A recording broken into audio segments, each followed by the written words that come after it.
Welcome to Our Girl Relationships. We talk about the problems people face in their day-to-day lives. Let's start with the video. I'm male, 30. My brother Dan, male, 24, thinks that he is the next Elon Musk. He's a serial entrepreneur, but almost all of his businesses have been busts. There was one exception where he founded a tech startup with a really smart friend of his from college and sold his share for a huge profit. However, everything else from him has been a passion project that's only been sustained due to our parents and their support.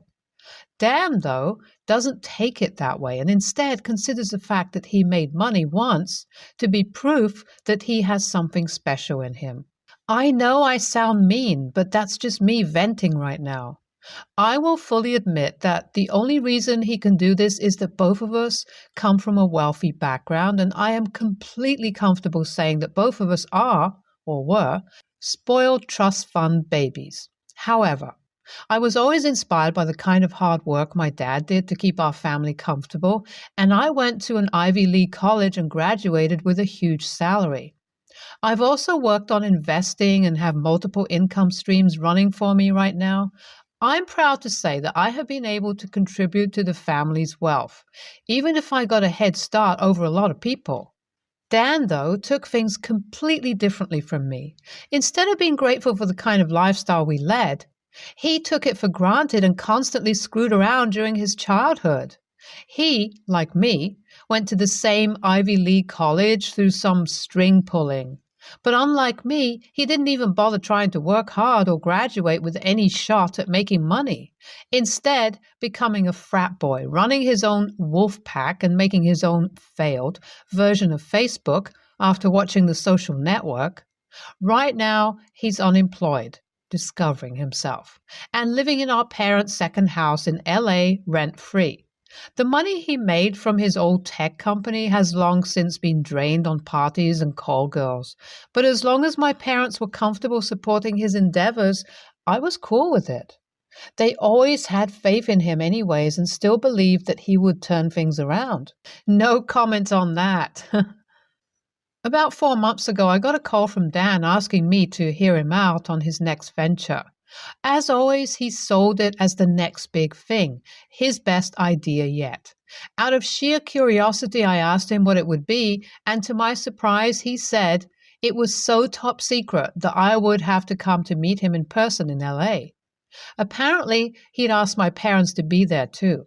I decided to go because even if it wasn't a good idea, it'd be a nice trip and I could catch up with my parents. So after a bit of back and forth, I ended up going to get in at the ground level, as Dan put it. When I got to Dan's house in LA, I was shocked to see that he had set up what seemed like basically a small event on the front lawn. There was a little dais, a projector, and a lot of themed material. Needless to say, I was actually quite impressed. My parents were also there, and since they already ate up the regular crap Dan proposed, this seemed like the promise of a good future. Even more interestingly, there were a lot of really influential people there, like not Tom Cruise or anything, but a few C-list actors and other famous people. Dan welcomed us all and asked us to network while he got his presentation ready. So far, it seemed like a fun experience. However, when his presentation finally started, there were a ton of red flags. What Dan was proposing was, to put it simply, a massive pyramid scheme. He wanted to create an affiliate influencer program where you sell hack packs to small influencers to greatly increase their social outreach. You get paid based on the number of people you bring into the program with fast and easy cash. Herbalife much? And then the influencers you bring in get followers from selling hack packs to other people. I'll admit it was all very neatly presented, but anyone with half a brain or an accountant could tell that something fishy was up. But the people there were eating it up. Dan had already done some ground level testing and had around 50 people already ensnared in his pyramid scheme. It wasn't my problem, though, since I was simply hoping to slink away after the whole event was over and make up some excuse to not invest, i.e. rip people off. But to my dismay, Dan announced from the dais, and now I'd like to invite the biggest investors in my journey of growth onto the stage, my family. Yikes. I went up to the stage with Mom and Dad, and while they spoke about how many ventures Dan has done and made the potential investors there feel trust for Dan, I just kind of sheepishly stood around without saying anything. Dan nudged me a few times, but I just kept my mouth shut and smiled. When the event was dying down, Dan confronted me in private and asked me why I'd embarrassed him like that. I was getting tired of his overconfident attitude, and I just ended up saying, "Man, the only thing that's embarrassing about this is your business plan. Those schmucks out there might buy it, but I'm not. I don't even know how you got them on board." That set him off, and he went on about how he's been hustling out in LA and building contacts, and he's going to make billions while I'm only thinking in millions. I know this trip was already shot to hell, so I just walked off to my rented car and booked a flight back home. On the way there, though, I got a call from my dad, who was still staying over at the house. He started off reasonably enough by saying that he just didn't like my attitude with Dan, which I mean is reasonable. But then he tells me that he thinks there's something special in this venture and that he and Mom are investing a sizable chunk in it too. To show Dan solidarity and support as a family, they wanted me to match their investment. When I declined, he broke out his trump card. "Son, if you don't invest in this program, your mother and I will give our entire estate and all our assets to your brother. He clearly has big plans and needs the money. I hate to say it, but we're going to cut you off until you realize how important this idea is for your little brother. Just be a good sibling, kid." I had to do a double take after hearing this. I mean, not giving me a share of the family estate over this? I know my brother had sweet-talked Dad into buying into this venture using terms he didn't like, UGC and niche market capitalization or whatever. Despite running a successful business, Dad wasn't too familiar with newer content-based industries. Even worse was the fact that he looked at everything my brother did with rose-colored glasses. So there was no point trying to talk sense into him. I told him to go ahead on the call, and afterward spoke to a friend of mine who worked in the FTC who could take a look at Dan's business and bust him. I was thinking on my feet at this moment, and honestly, I made this move out of spite more than anything. If my dad wanted to make petty threats, I was going to clap back with something serious, and they could deal with the consequences. After a month, I got a call from my brother where he was freaking out, saying that he was being called in by the FTC to his local police station and that someone had grossly misrepresented his venture. I feigned shock and watched as his influencer program was burnt to the ground. Although the severity of his crime meant that he owed a ton of money to the government in fees and fines, not to mention his lawyer's fees as well. Dan didn't have the cash on him, so he had to call Mom and Dad to prevent filing for bankruptcy. This snowballed into an amount so massive that my parents need to sell off their second home to pay for his mess. At the end of this whole escapade, my parents are down a house, and Dan is starting from zero and without any support from Mom and Dad to fund his new ventures. He's going to be living in an apartment in Cali and working ground level in Dad's firm to keep his head above water. I'll admit, I enjoyed the downfall of Dan's latest venture, but it snowballed way out of proportion for me. I expected a bunch of fees and that the business would close down, but I had no idea Mom and Dad would have to end up selling the house. I'm starting to feel a little guilty. AITA for taking it to the government? Update 1. Dan has lost a lot of credibility with my parents after everything that has happened. They called me a couple of days ago to apologize for strong-arming me to invest and reversed their stance by saying that if they pass, all major assets will be given to me with a clause allowing Dan to receive a stipend. I thank my parents for the apology, but now it's eating me up that they don't know I was the reason behind them losing their house. I want to come clean, but everyone is advising me against it. They've also asked me to come to visit them over their house in Beverly Hills because they need to discuss something urgent with me. I'll keep you guys posted on what that is. Update 2. Big news. Dad said that he wants to hand over the reins of his firm to me, not as a part of his will or anything, but ASAP. It did sound too good to be true, and Dan's court hearing had made people aware of his investment in the venture too, and that had tarnished his image a little. Furthermore, our family's assets were also running quite low, and the business had been struggling for some time. I won't look at it as a burden, though. It's got good foundations, and I am considering quitting my salaried job to take over from Dad. Update 3. I took the plunge. I put my savings into rebuilding the business, but something else had to pop up and create a hurdle, LOL. I got a call from Dan after he found out I was the new CEO, and he asked me to bump him up to the C-suite of the business since he had big plans for the business. By now, you can tell that my parents were done with him, and I was too. I told him that if he could work his way up to me, I'd welcome him with open arms, but he needed to show the work. Also, nobody in the family knows that it was me who ratted Dan out to this day. I think I'll have to keep it that way.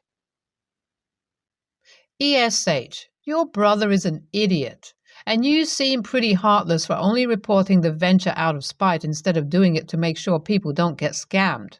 However, all's well that ends well, and I'm glad that your parents have finally realized your brother isn't creating amazing ideas. Good for their heart and bad for their wallet, LOL.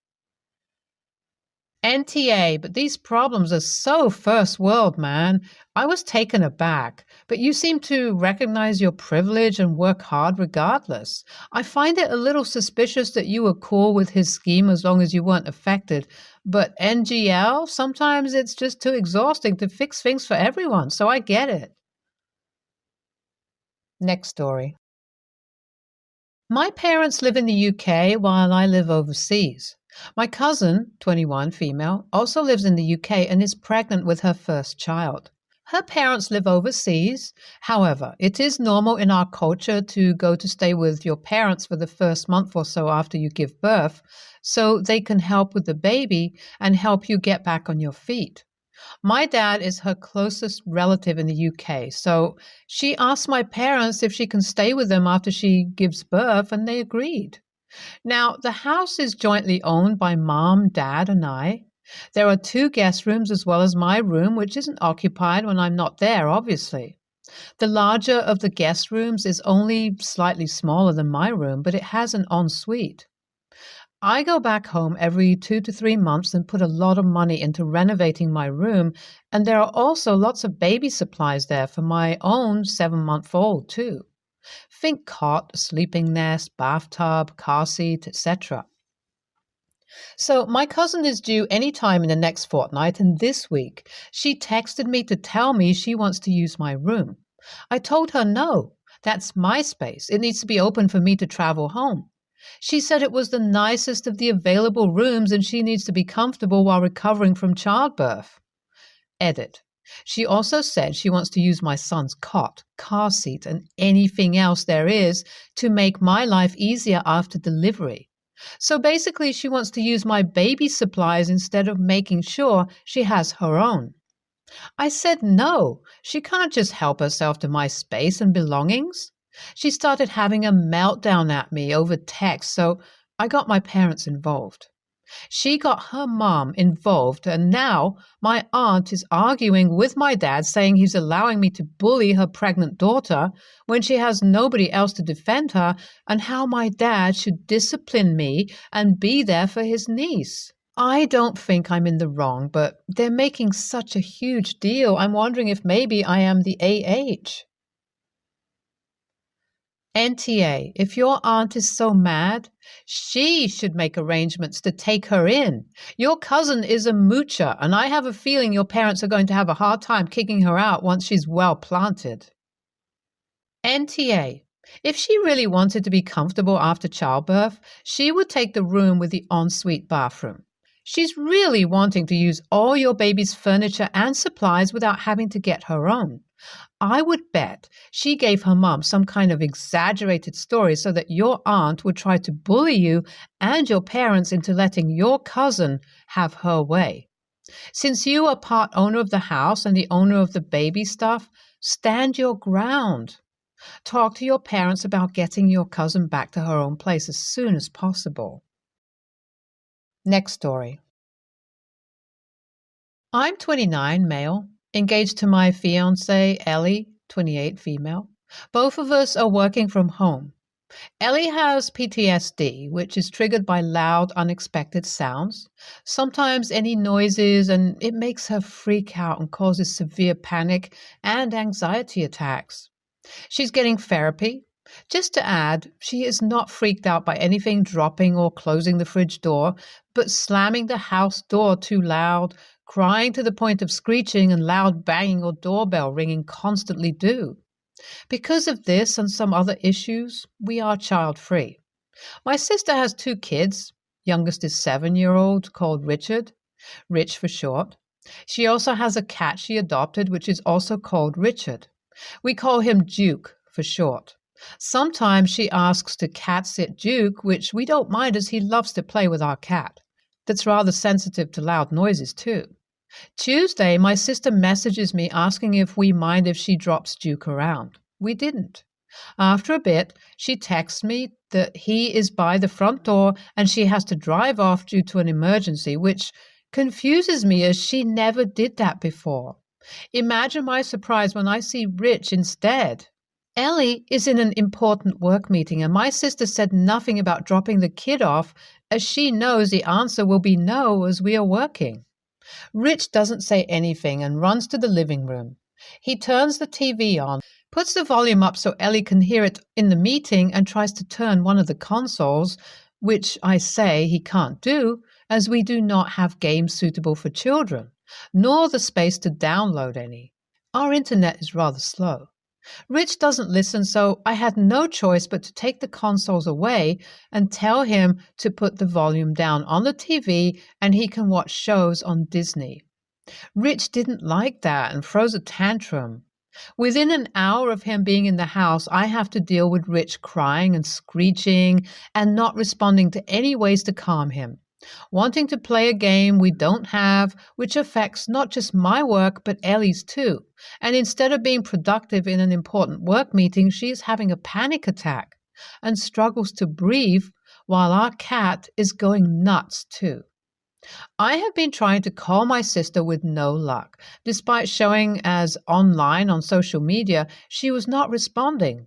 So had to message the family group chat and say she has 20 minutes to pick Rich up. Otherwise, I'll be calling the police because she is abandoning her child. And he would be left outside. I wouldn't leave him outside, but was serious about the police. My mother had to leave work and pick him up as my sister read the message, but didn't take it seriously, while my mother knows I wasn't joking. Later that day, my sister called me to tell me that I'm a horrible uncle and an a-hole since she had an emergency and this ended up in an argument. The family is obviously split about this since my sister is considered the golden child and I'm apparently an evil uncle. So AITA? Edit. Before people ask, Ellie was held captive as a child and is one of a few survivors of a terrorist attack. That's where her PTSD comes from, alongside with some other issues. Edit 2. I feel like I can't cope replying to everyone, so I just want to add something that is getting asked frequently. The emergency was my sister's best friend giving birth to another baby. My sister was not one of her support people and just stayed outside the delivery room the entire time as her friend's husband and mother were there with her boyfriend. My sister just wanted to be one of the first to see the baby. The delivery was also risk-free and without any complications. Her other kid was staying with her friend from school and went on a trip to an amusement park that day. That's why only one was dropped at mine. And just to clarify, my sister did say Duke and not Richard, Rich. So to me and the rest of the family, it was clear she talks about the cat, not a child. NTA, someone leaving a young child outside someone else's front door unattended with no warning is itself something to consider calling CPS about. Seriously, what? What if the kid wandered off before she called? What if they had had their own emergency after the initial text and had left the house? She didn't even make sure adults were there. Seriously, what was she thinking? And that's entirely beside all the other considerations. Stay tuned for more stories from our girl relationships.